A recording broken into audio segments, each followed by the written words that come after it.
I did my best just to, take one of these high impact events like the FOMC and make it a little bit more digestible. Asking the question, I think a lot of people are asking, but what is stopping the Fed from cutting interest rates right now? Why? Just recapping the headline here, Fed held rates unchanged at 4.25% to 4.5%, the Fed funds overnight rate.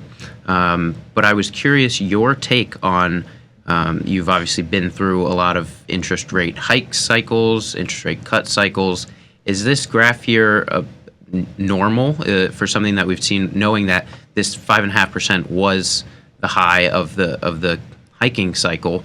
We took an immediate 50 basis point cut, a couple more, and now we've stayed here for the third consecutive meeting. Is this normal, nothing to write home about, or is this a little weird? Trying to remember the statistics. I think once they start a cutting cycle, you usually see 4 or 5. But I mean, all bets are off the table right now, given an uncertain, pricing environment. I mean, right.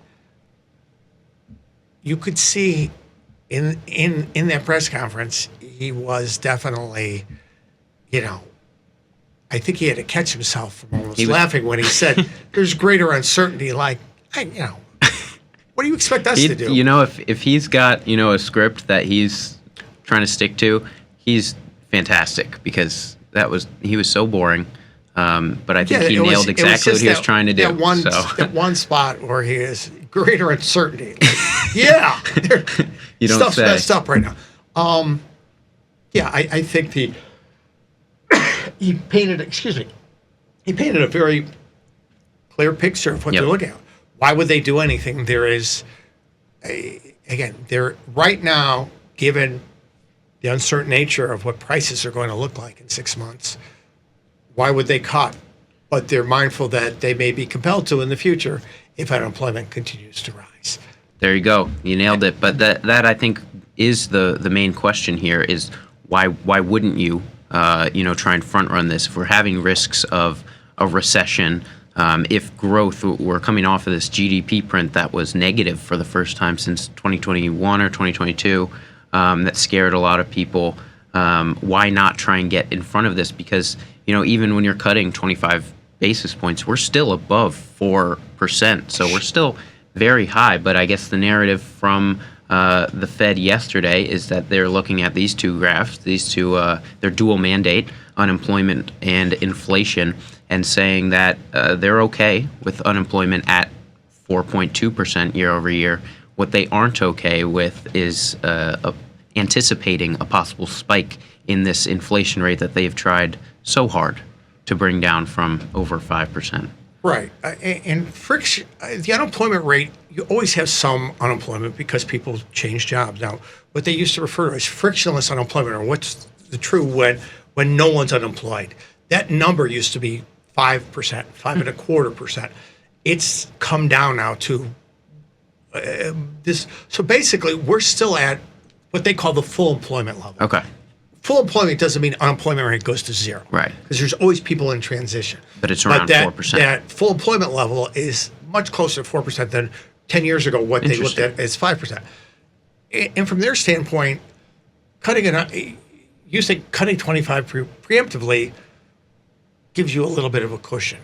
It does, but you lose credibility if pricing ends up, if pricing by whatever gauge you want to use, CPI, PPI, PCE, whatever the acronyms are, if we get back above 3.25% of inflation, they will have basically put themselves in a box of, I see. Okay, are we going to have to reverse course to address inflation, because the unemployment rate is still at the frictionless or full employment level of roughly 4%. Within, we're not at 6.5% unemployment. Right. Now, can we get there quickly? Sure, depending on how things unfold. But I think for them to,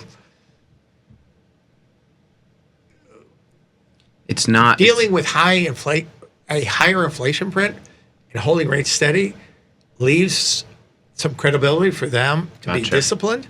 And I mean, short of the fact that I think they realize too that what do they control? They're not going to lower the whole term structure of interest rates, and we're seeing that term structure take a life of its own, independent of where short-term rates are. So, if the goal is to stimulate,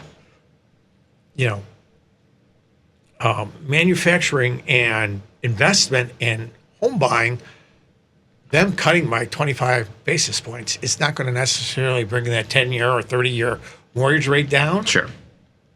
Losing the ability to control that by taking action and then not having the outcome you want, you lose some credibility. So I think that's, that's a great way to put it. That the risk of, because when you're hiking and you're cutting, you want to do so in one foul swoop, basically, and so the risk of having to adjust to the upside and the downside is a lot more uncertain. You're chasing, you're chasing a car. You're Instead like a dog chasing a car on the highway. Proactive, yeah. Right. So short of the Twitter beating he takes or whatever, X or True Social, I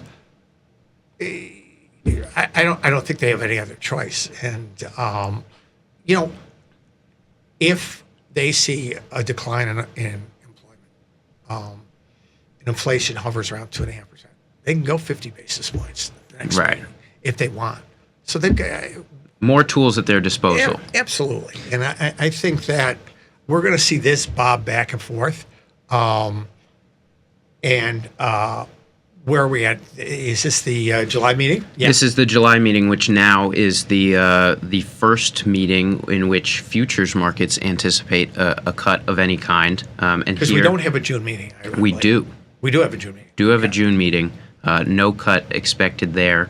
And here I've mapped over the probabilities from Tuesday, those black bars there. So we saw really no shift in the probability of a 25 basis point cut at the July meeting, but we did see a little bit of the probability of a 50 basis points lower by July, and reverting all of that to where we currently are at 4.25%. So what you're telling us, the trajectory of lower rates has increased intensity. Right. That was the takeaway from the Fed. But there is still a lot of uncertainty because we're still projected, the most popular opinion in futures markets is 75 basis points of cuts through 2025. Right, but that tail appeared. Exactly. And that, out of everything, you could read the whole thing and whatever. Don't waste your time. This piece tells you exactly what the market collectively assessed is that there, again, and he said it very clearly, I see more downside risks than upside inflation pressure at this time. So, and the markets reflected that by putting a little bit more juice in it. In a perfect world, that should make the dollar a little bit softer. Softer? Yeah. If we keep rates where we are? No. If the trajectory of rates. Gotcha. Again, there's a balance. If we keep rates the same longer, but the tail, in other words, they've got more baked in as we move forward. Gotcha. You can argue that, again, both, over it's the not long just term. the nominal difference today, it's the trajectory of rates are going to take in the future. And yeah, so what we saw overnight was dollar strength, dollar tested a little bit, and now nearing this Thursday open, dollar strength reemerging. So for the time being, markets anticipating, we had a relatively muted reaction, no crazy moves. It was there was nothing bumped up against the one standard deviation move. Right. It was more decisive than maybe a day of organic price action, but in terms of ranges, really kept within its bounds. But like you said, this is a story we have to continue to see develop because a lot of it is taking place in the trajectory of future rates, regardless of when the actual meeting dates are. But that'll do it for us in our Fed recap from the May FOMC meeting.